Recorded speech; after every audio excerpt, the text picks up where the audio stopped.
দিনাজপুর জেলা বিরল উপজেলায় কাঞ্চনবাজার মোড় 28 আগস্ট 2025 একই স্থানে এবং একই সময়ে জীবন মহলের স্বত্বাধিকারী ডাক্তার জীবন চৌধুরী এবং দিনাজপুর জেলার তৌহিদি জনতার পাল্টাপাল্টি কর্মসূচির কারণে সংঘর্ষ বেঁধে যায়। বিকেল 3:30টা থেকে সংঘর্ষ শুরু হয়ে প্রায় ঘণ্টাখানেক সংঘর্ষ চলে। এই সংঘর্ষে দুই গ্রুপের অনেকেই আহত হয়েছে।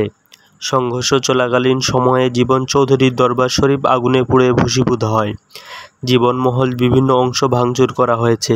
পরবর্তীতে সেনাবাহিনী এসে পরিস্থিতি নিয়ন্ত্রণে আনেন। ঘটনাস্থল দিনাজপুর জেলা প্রশাসক এবং দিনাজপুর পুলিশ সুপার পরিদর্শন করেন।